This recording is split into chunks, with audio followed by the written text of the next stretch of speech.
সবাইকে স্বাগত জানাই টুডে অফিশিয়াল ইজি চ্যানেল।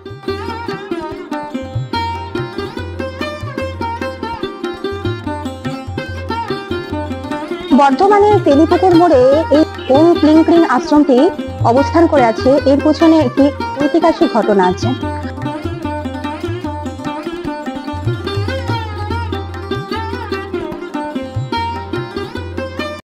সবাইকে স্বাগত জানাই টুডে অফিশিয়াল ইজি চ্যানেল থেকে।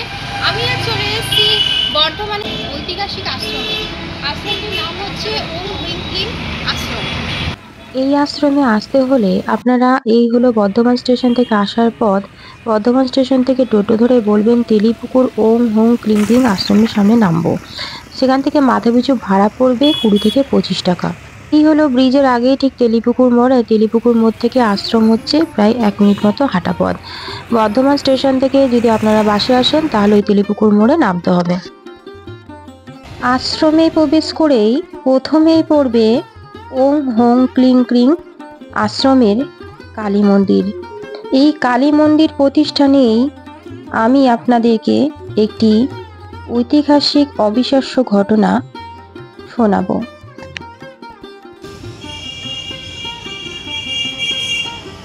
এই কালী মন্দিরের একটি অবিশ্বাস্য ঘটনা আছে।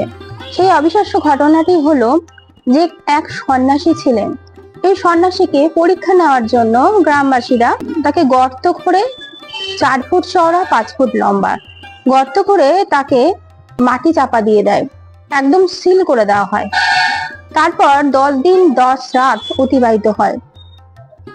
সেই 10 দিন 10 রাত অতিবাহিত হওয়ার পর গ্রামবাসীরা মাটি খুঁড়ে সেই সন্ন্যাসীকে তোলে।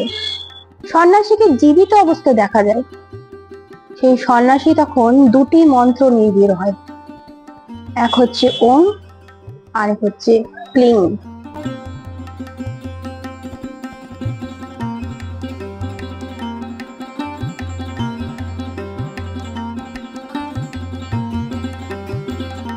এরপর জানা যায় যে সেই সন্ন্যাসী কালী মায়ের স্বপ্নাদেশ পান। মা কালীর স্বপ্নাদেশে বর্ধমানের এই আশ্রমে আসেন। আর তার আগে এই আশ্রমের কিছু সন্ন্যাসীকে মা কালী স্বপ্নাদেশ দেন। স্বপ্নাদেশে বলেন যে সন্ন্যাসী আসতে চলেছেন এই আশ্রমে, তাকে যেন যত্নাদি ঠিক মতো করা হয়। তো তিনি এই মন্দিরে আসেন।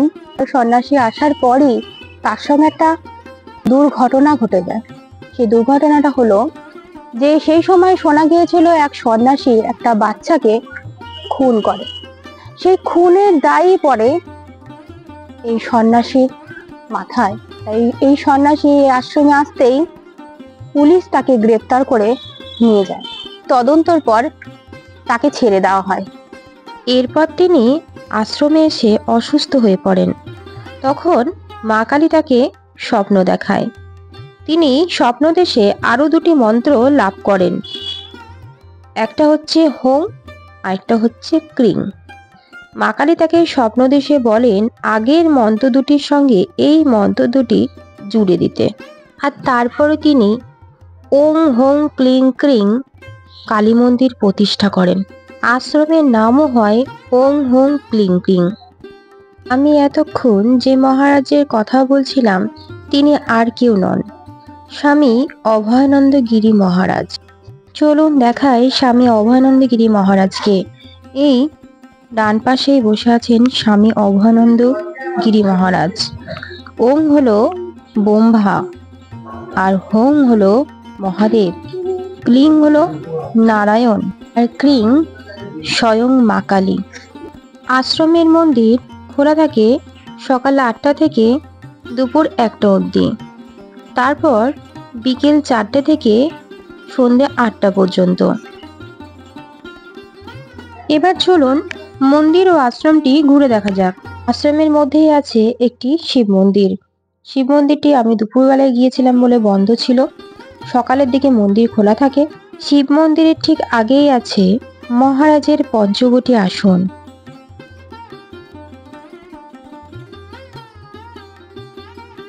এখানে স্বামী অভয়ানন্দ গিরি মহারাজের মূর্তি প্রতিষ্ঠা করা হয়েছে।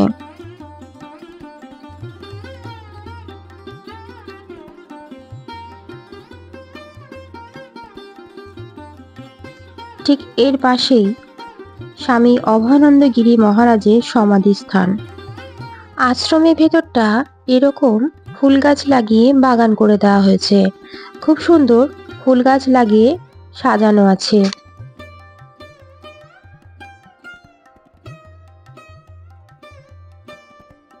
আমরা দুপুরের দিকে গিয়েছিলাম বলে মহারাজ আমাদের ভোগ না খাইয়ে ছাড়লেন না।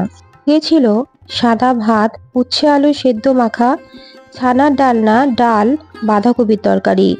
ভোগ খেয়ে অমৃত সমান তৃপ্তি পেলাম। এবার চলুন আপনাদের রাধাকৃষ্ণ নারায়ণের মন্দির দর্শন করাই।